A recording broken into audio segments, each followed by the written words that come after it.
Then bodhisattvas, someone told me, bodhisattvas, they're people that want to give up their own transcendence and enlightenment in order to drag other people over the finishing line. Yeah. I'm paraphrasing. Yeah, yes. No, I know where you're going with that. I think there's always been people who have that urge, and Brené's given up a fair bit. She's sacrificed a fair bit, and she goes out there doing it. I think there's a number of people. To answer your question, I think Marianne Williamson, I think, is doing really great stuff, and I think her transition from just being purely spiritual, and she talked about it on your podcast, this notion that if you're spiritual, you cannot use the excuse that you kind of nice and enjoy your sort of meditations and so on.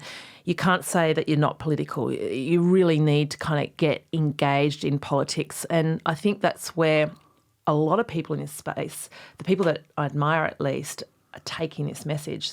I think there was a good couple of decades where we all sort of learnt to meditate and do yoga and walk around with like green smoothies, and we took Instagram photos of ourselves.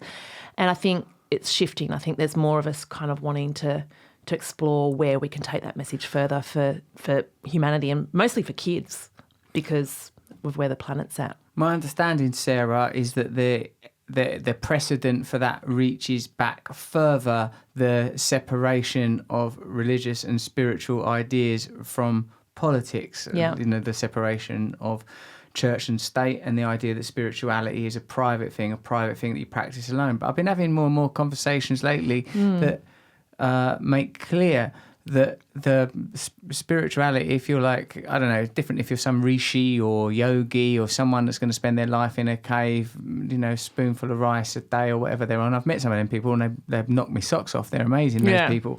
But what is the point of all of this stuff of abstaining from sugar or trying to write books about anxiety or trying to reach enlightenment if on some level we're not trying to change the world? Yeah, it's that whole adage, that tradition of the monk coming down from the mountain, and fortunately I was able to have a really good anecdote to open my latest book on anxiety. Is this the anecdote now? Yeah. Right, I'm ready. Yeah. It's the first page, and you've got to take an anecdote like this and then you've got to create a book out of it pretty much. It's not easy. I met the Dalai Lama, His Holiness the Dalai Lama. Yeah, I was actually the Australian ambassador for His Holiness. Wow. I know. Is that in this book, First We Make the Beast Beautiful, or your next book? It's in this one. So it started off with I had to go and meet him. They suggested I ask one question only because he talks a lot and he goes on and on and on. You can't get a word in. So I had an hour with him the first time I met him, and I literally only got one question in. Of course, I fretted about what that one question should be. Yeah. And I said to him, eventually I just sort of blurted out, I can't stop my head from just chattering all day, every day, and everyone I know is just tortured by this. What do we do? And I said, how do we shut our mind up? And he said, don't bother. And it's like the Dalai Lama telling me, he says, I don't bother. He says, I just don't even bother doing it. He said, maybe if I sat in a cave on a mountain for 2 years on my own and meditated all day, every day, I could do it. He said, but waste of time. I've got better things to do. I'm here to teach altruism. And they were his words. He said, I'm here. I've been in Japan speaking to 5,000 people. I'm about to speak to another 3,000 people. And this is what matters. This is what we're here for.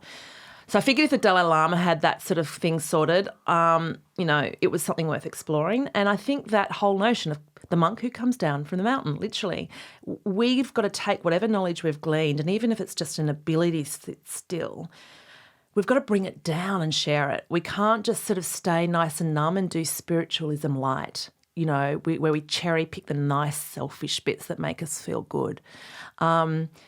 We need to get down and dirty. We've got to get down with humanity and share these messages. Thanks for watching this podcast and going all the way to the end of it. Would you so kind as to click the bell? It might not be there, because we're over there. And subscribing so that we can infiltrate your serenity and peace of mind with jangling bells and buzzes. Thank you.